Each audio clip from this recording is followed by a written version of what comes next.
How what's up, y'all? It's poppin'. It's D about to react to this vid by Hip Hop Madness titled "The Most Awkward Interviews in Hip Hop History." This is part two. I reacted to the first part not so long ago. Very interesting, very entertaining. Let's see what interviews made this compilation. Let's watch. Considering that The Breakfast Club has been on air for over 13 years, it's no surprise that the show has produced some incredibly awkward moments. So let's get straight to it. At number 10, we have an artist who's been disrespected by most hip-hop media outlets, and The Breakfast Club might have left the worst impression of them all. During his interview, Charlamagne appeared to have it out for Logic from the moment he stepped into the studio. After weathering remarks about his father being a crackhead to accusing Logic of being homophobic, things went from bad to worse when he took it upon himself to steer the discussion towards one of his family's darkest moments, and, in our opinion, the most awkward thing to ever occur on the show.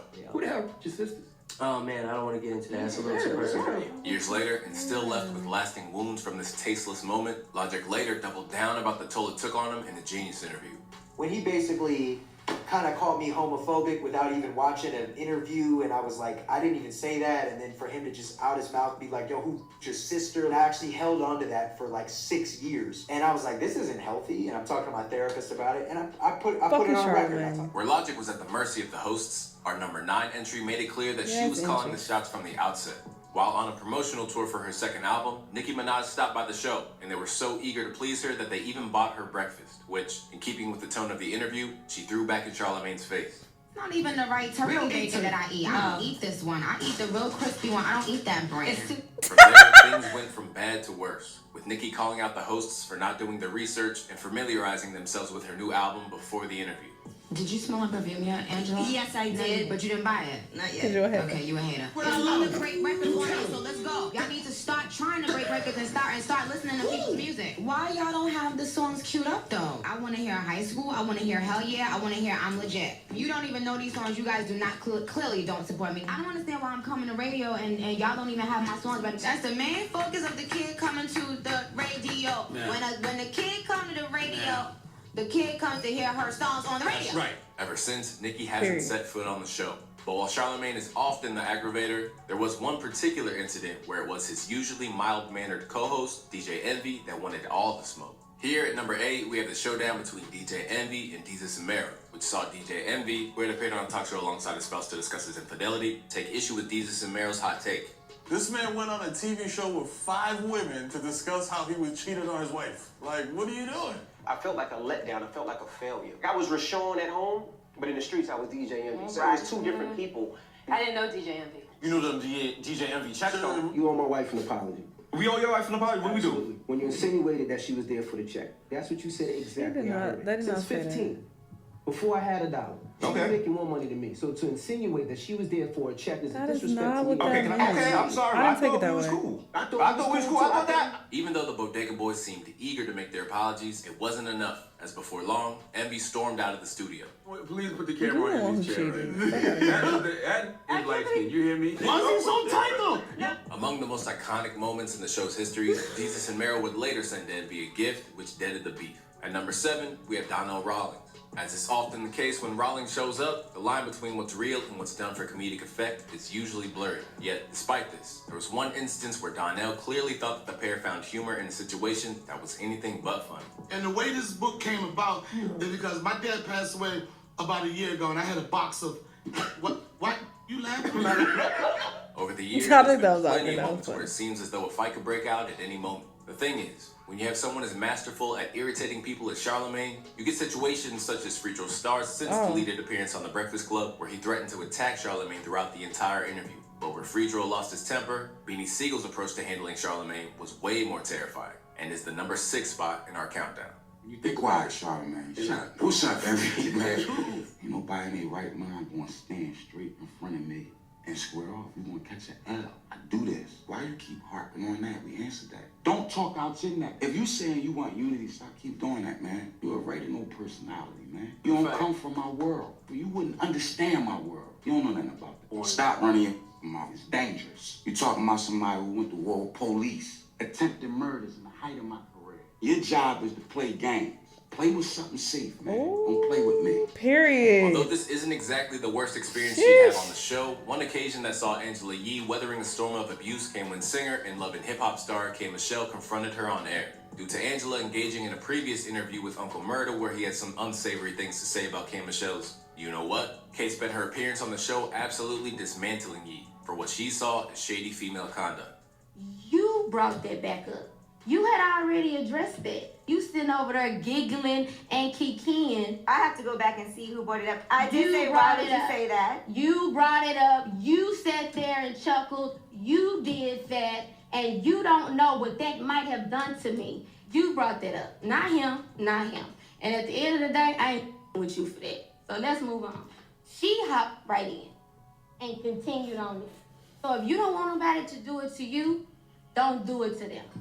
Your little petty about my, and if it smell like a Glade candle or a fish market or not, that little is some petty from a woman.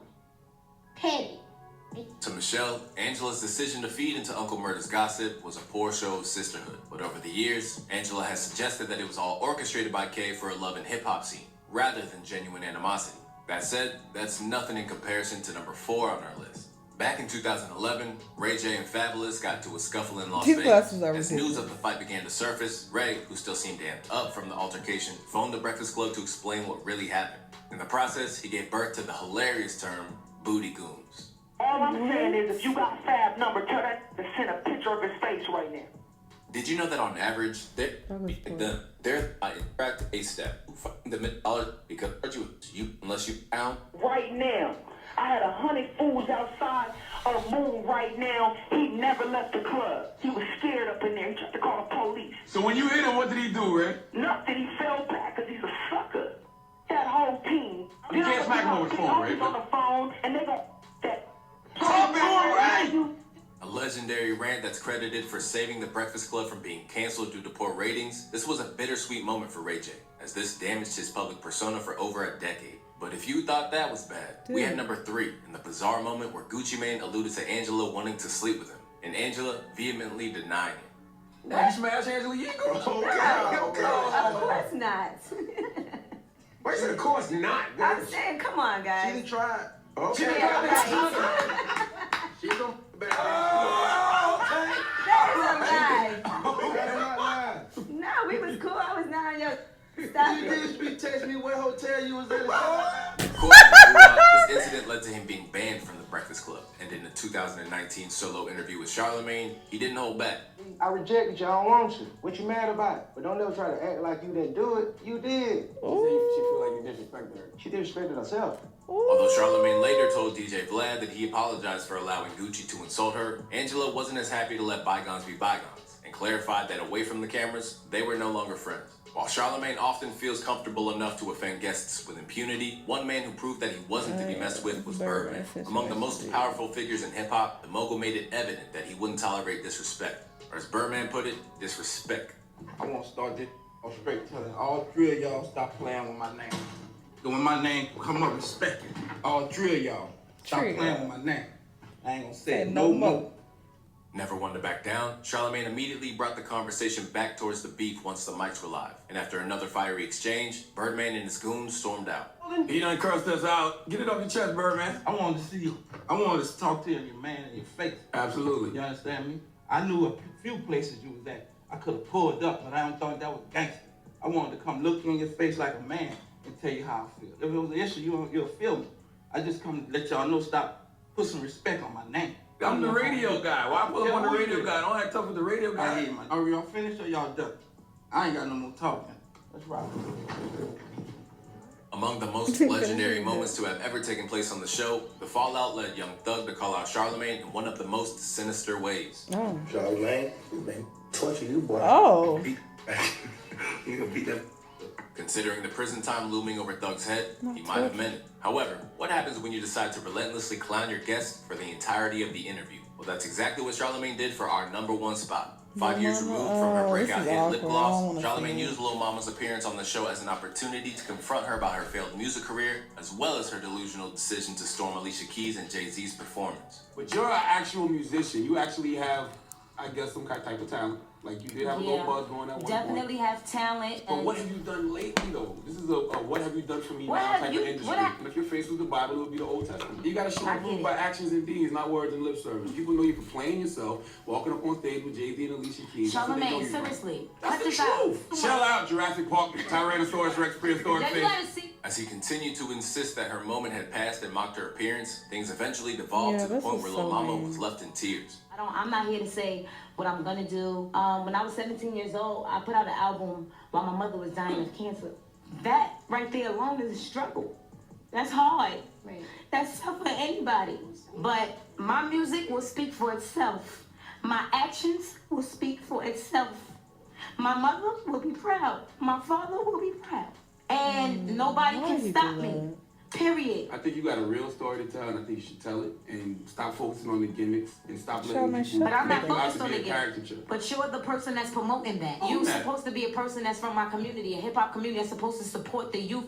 Shortly after the incident, this beef, along with Charlamagne's beef with other guests on the show, would lead to one of the most historic moments in hip-hop media. What's good, my G? Can I get a drop?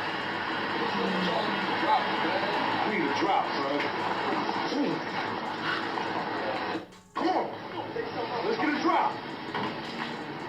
That's why you gotta be careful. Niggas might run up on you. That was very awkward though. He definitely made that girl cry. And she did start crying when she talked about her mom, but you could tell she was just very uncomfortable when he was taking all those shots at her. Like, that was unnecessary. But yeah, these were definitely some awkward moments. Y'all let me know what y'all think. Let me know what other videos you're gonna watch, and I'll see you on the next one. Bye.